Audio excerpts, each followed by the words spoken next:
आप सभी को मेरा प्रणाम, आदाब।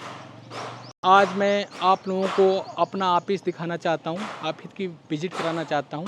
ये हमारी अपनी खुद की बिल्डिंग है, ऑफिस ही। और यहाँ से हमारी ऑफिस की एंट्री होती है और इसमें ग्राउंड पे फर्स्ट पे फेज़ में, कई फेज़ में ऑफिस और बड़ा होना है। अभी जहाँ हम चल रहे हैं, बैठे हैं और वहाँ पे चल रहे हैं। और बताने का मकसद ये था, दिखाना था। और कहते हैं ना कि कहीं न कहीं से आगे बढ़ने की प्रेरणा लेते हैं।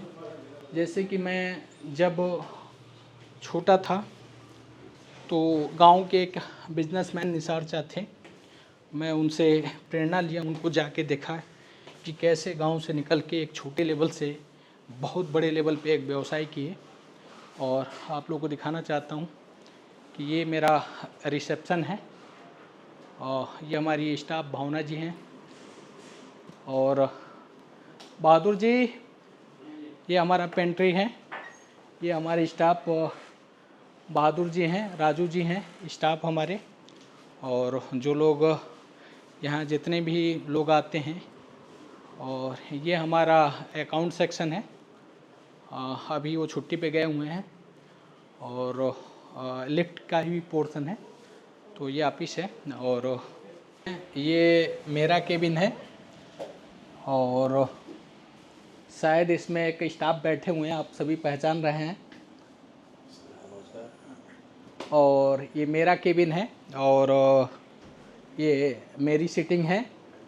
और कहते हैं ना कि पड़ोसी के घर अगर पेड़ लग जाएगा तो हो सकता है कि फल ना दे, लेकिन छाया कोई रोक नहीं पाएगा। तो आज देखिए ये पेड़ लगा हुआ है, पौधा लगा हुआ है, तो छाया हमारे अपने अनन्य मित्र सलाऊ भाई को मिल रहा है। और इसी तरह से बाकी आगे दिखाते हैं आप इसका। ये देखिए हमारे यहाँ ये सब कैमरे लगे हुए हैं। इसको हम टेलीप्रॉम्प्टर बोलते हैं। ये टेलीप्रॉम्प्टर होता है जो न्यूज़ में होता है। ये भी कैमरा लगा हुआ है। और यहाँ देखिए दो दो कैमरे यहाँ लगे हैं। ये कैमरा है, ये कैमरा है, प्लस वहाँ देखिए एक बंदा सीटिंग करता है वहाँ पे, और एक बैठता है वहाँ पे। और सारी वीडियो वगैरह आप लोगों को मैं बताना चाहता हूँ कि जो मैं ऑफिस बनाया हूँ, ये वर्ल्ड क्लास ऑफिस बनाया हूँ।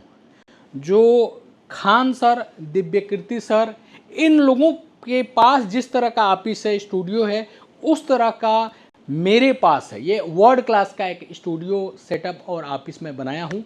और इसी तरह से ग्राउंड पे, फर्स्ट पे, सेकंड पे, यानी ग्राउंड के बाद फर्स्ट पे अभी काम चलना शुरू हो रहा है। बहुत सारी योजनाएं हैं जो आती रहेंगी। आइए आगे आप ये ऑफिस को आप लोगों को हम दिखा रहे हैं। तो ये चीज़ है। और ये हमारे छोटे भाई दीपक जी हैं, आर्किटेक्ट। और ये सौरभ जी हैं जो हमारे यहाँ हमारे टीम के मेंबर हैं। कंस्ट्रक्शन का काम सारा ही करते हैं और ड्राइंग बनाने का काम ये करते हैं दीपक जी। और आगे की केबिन हम दिखाते हैं। ये है हमारे छोटे भाई संदीप जी है जो सारा का सारा अकाउंट्स का काम करते हैं। और ये लालू जी हैं जो हमारे कंपनी के स्टाफ हैं और बहुत बड़ी जिम्मेदारी रहती है, सारा काम करते हैं कंपनी का। ये मल्टीपर्पज़ हैं, ऑलराउंडर काम करते हैं। और फिर हम चलते हैं अपने ये वर्किंग जोन में हम चल रहे हैं। ये देखिए ये वर्किंग जोन है जहाँ पे ये बिल्डिंगों वगैरह की डिजाइनिंग का काम होता है। ठीक है ना। ये हमारे दीपक जी हैं, उनकी टीम के हिस्सा हैं। और यह हमारा एडिटिंग वगैरह का काम होता है। वर्किंग जोन है सारा का सारा। और ये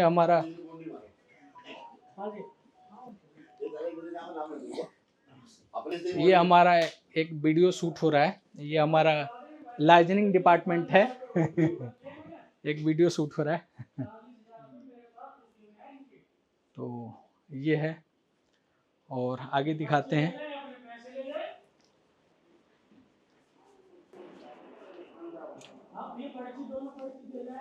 ये हमारा कॉन्फ्रेंस रूम है जहाँ पे कोई भी मीटिंग या बैठकें होती हैं।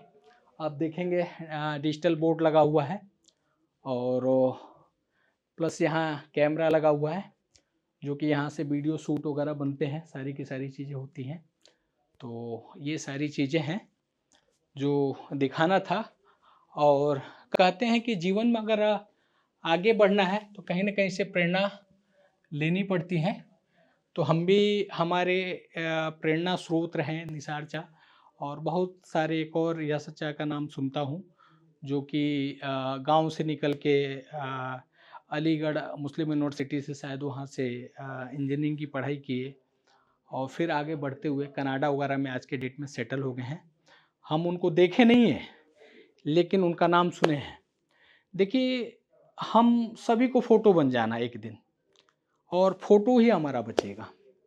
हम ये जो कुछ भी बनाए हैं यहाँ पे या और बना रहे हैं और जोड़ रहे हैं, ये आने वाली पीढ़ी ले लेगी। ये हमारा आपका कुछ भी नहीं, चाहे आप सभी लोग जहाँ भी कर रहे हैं, जिस जगह पे कर रहे हैं, वो आने वाली पीढ़ी ले लेगी। लेकिन हमारा आपका बचेगा तो सिर्फ फोटो बचेगा नहीं, इतिहास बचेगा, वही बचेगा।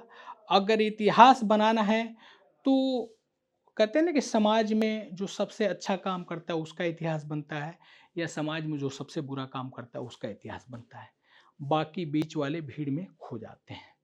तो एक प्रयास है जो कि आइए खुशबू फैलाएं, जीवन में सफल कैसे हों, लोगों को बताएं।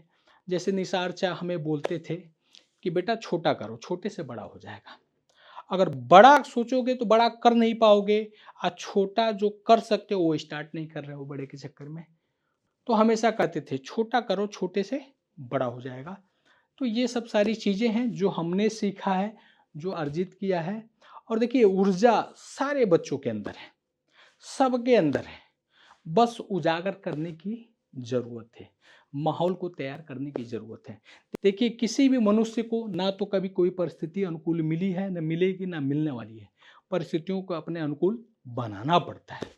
आज हमारे गांव के बच्चे, एक हमारे अनन्य मित्र जो एज ए सिपाही भर्ती हुए थे, आज एसोच्चो हैं। लेकिन उस लेवल से अभी बड़े लेवल पे शायद सुना हूँ कि एक और हैं कोई जो हमारे यहाँ कैप्टन भी हुए हैं, फाजिल माट साहब के परिवार के हैं। तो कहीं ना कहीं गांव में शायद वो नहीं रहे, बाहर रहें।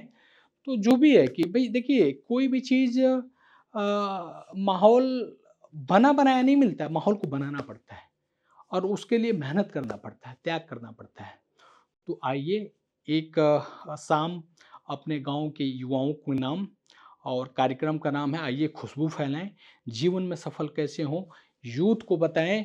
ऊर्जा ज्ञान व्यापार संगम कार्यक्रम, ऊर्जा ज्ञान एवं व्यापार संगम कार्यक्रम, जो कि शिव मंदिर स्थान कोटवा, और दिन बृहस्पतिवार का दिन रहेगा और शाम को 7 बजे से आयोजित होगा। बाकी प्रीति भोज वगैरह, प्रीति भोज मतलब जलपान की व्यवस्था हमारी तरफ से रहेगी। आप अपने भोजन मतलब करके आइएगा। और दूसरा, गांव के जितने भी यूथ हों, बच्चे और बच्चियां, जो भी यूथ आना चाहता है, गेट टुगेदर हम लोग मिल बैठ के बात करेंगे चीज़ों पे। और जो बड़े बुजुर्ग हैं उनको भी हम इनवाइट करते हैं कि वो आए, अपने जीवन का सार अपने बच्चों को दे के जाएं। क्योंकि आपके किसी भी चीज़ से अगर किसी बच्चे का जीवन अगर सफल हो गया, जैसे कि पारस पत्थर के बारे में हमें पहली बार भिखारी माठ साहब ने बताया था कि पारस पत्थर क्या होता है। रियल में पारस पत्थर वो होता है जो कि एक अच्छा गुरु का मिलना होता है, जबकि पारस पत्थर की कहानियाँ अलग हैं। लेकिन जब हम समझदार हुए तो समझ में आया कि पारस पत्थर मतलब एक गुरु, सच्चे गुरु का मिलना होता है। अगर सच्चे गुरु से अगर मुलाकात हो जाएगी तो कोई भी एक आम आदमी सोना बन जाएगा। जैसे मैं कहता हूँ कि किसी भी, कहते हैं ना, एक जलती हुई माचिस के तीली के स्पर्श मात्र से एक सूखी लकड़ी का बहुत बड़ा बोटा जल उठता है। क्या उस लकड़ी के अंदर वो माचिस की तीली जलती है? आंसर बहुत लोग बोलेंगे हाँ, लेकिन बिल्कुल गलत है। हर लकड़ी के अंदर आग व्याप्त होता है, आवश्यकता होती है सिर्फ चिंगारी के स्पर्श मात्र की। ठीक इसी तरह से अपने गांव के जितने भी यूथ हैं, जितने भी यंग जनरेशन है, छोटे बच्चे, सबके अंदर प्रतिभा छुपी हुई है। बस आवश्यकता है एक चिंगारी के स्पर्श मात्र की। तो आइए एक प्रयास किया जाए एक क्रांति की चिंगारी जलाने का। और आप सभी गांव के बड़े बुजुर्गों को मैं इसमें इनवाइट करता हूं। शाम को 7 बजे 15 मई यानी इसी महीने दिन बृहस्पतिवार शाम को 7 बजे स्थान शिव मंदिर कोटवा पे आप सभी को इनवाइट करते हैं। इन्हीं शब्दों के साथ नमस्कार, जय हिंद, धन्यवाद।